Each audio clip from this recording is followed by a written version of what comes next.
Comment arrêter d'être trop acquise avec les hommes? Bonjour à toutes mesdames et bienvenue dans cette nouvelle minute coaching. Je suis Alexandre Cormon, votre conseiller sentimental depuis 2007. Et vous le sentez dans ma voix, cette vidéo est très importante pour moi parce que depuis 2007, je vous accompagne à être plus épanoui en amour et je sais que vous demandez mais comment arrêter d'être trop acquise? Avant de vous transmettre mes petits secrets, je vous invite à mettre un pouce bleu et surtout à vous abonner à cette chaîne YouTube. Rejoignez la première communauté du bonheur en amour et du développement personnel en francophonie.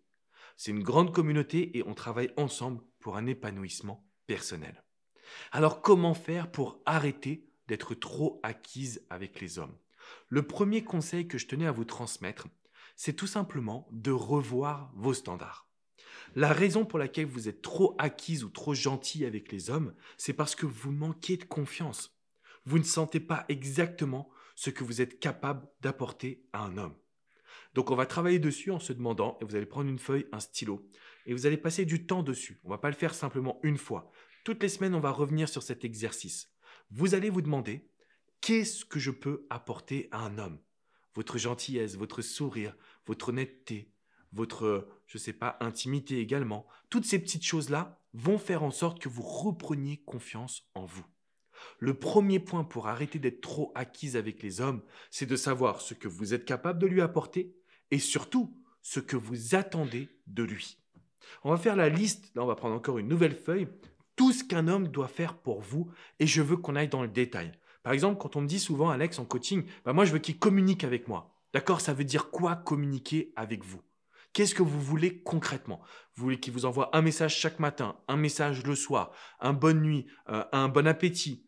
Dites-moi exactement ce que vous attendez de lui. Et là, vous allez être moins acquise parce qu'on ne va pas laisser les émotions et les peurs prendre le dessus. On va mettre notre focus sur la feuille que vous allez réaliser, sur ce que vous désirez.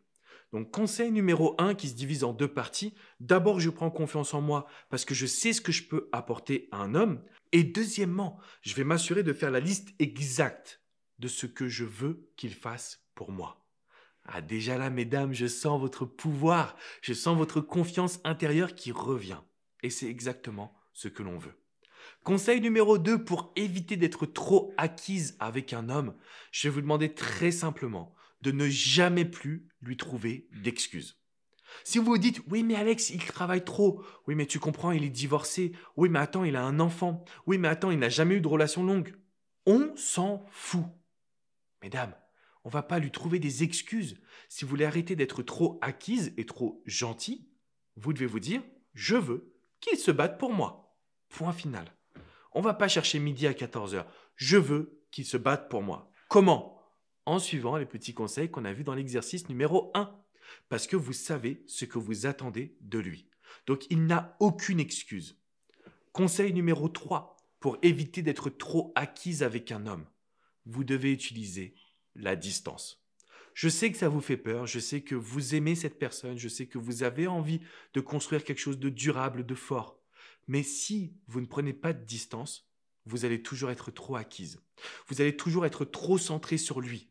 En fait, aucun être humain ne peut gérer des émotions. C'est un peu comme si je vous mets votre dessert préféré sous les yeux et je vous dis non, tu ne peux pas le manger. Mais au bout d'un moment, vous allez craquer, c'est normal. Et c'est exactement ce qu'on veut réaliser ensemble. On veut faire en sorte que vous preniez de la distance pour vous sortir émotionnellement de cette situation. Et là, je peux vous garantir que ça va changer énormément de choses. Le quatrième et dernier point, pour éviter d'être trop acquise avec un homme, c'est de vivre avec passion. C'est d'avoir des projets pour vous. Parce que si votre vie est centrée sur cet homme, parce que vous n'aimez pas votre job, parce que vous ne voyez plus vos amis, parce que vous êtes loin de votre famille, forcément derrière on va être trop acquis ou acquise. D'accord? Donc on veut vivre avec passion, on veut avoir des projets, on veut avoir des envies, on veut s'entourer de personnes que vous appréciez. À partir de cet instant-là, vous ne serez jamais trop acquise. J'espère vraiment que cette vidéo, elle vous aide. Je vous ai mis dans la description juste en dessous une vidéo où je vous parle de comment contrôler ses émotions. Parce qu'en fait, nos émotions nous amènent à la dépendance affective, à la jalousie, et c'est ce qui crée derrière des ruptures. Si vous avez envie de contrôler vos émotions, d'arrêter d'être trop acquise avec un homme, cliquez sur la description juste en dessous, regardez cette vidéo privée qui n'est ni sur cette chaîne YouTube, ni sur mon site internet. Et je peux vous garantir que vous allez accéder à de nombreuses informations qui vont changer votre vie. Je vous invite également à mettre un petit pouce bleu, également bien évidemment à vous abonner à cette chaîne YouTube parce que vous allez rejoindre cette fameuse communauté du bonheur en amour et du développement personnel. Si vous voulez aller encore plus loin, vraiment, je vous invite à venir sur mon site alexandrecormon.com. Vous avez des dizaines et des dizaines d'articles qui sont écrits justement sur comment arrêter d'être trop acquise et trop gentil avec les hommes. Vous pouvez réserver une séance de coaching avec un coach, donc coach Jenny, coach Hugo, coach Vladimir ou moi-même. On est vraiment là pour pouvoir vous accompagner de A à Z. Je vous fais une grosse bise les amis et je vous dis à très bientôt pour une prochaine minute coaching. Ciao, ciao!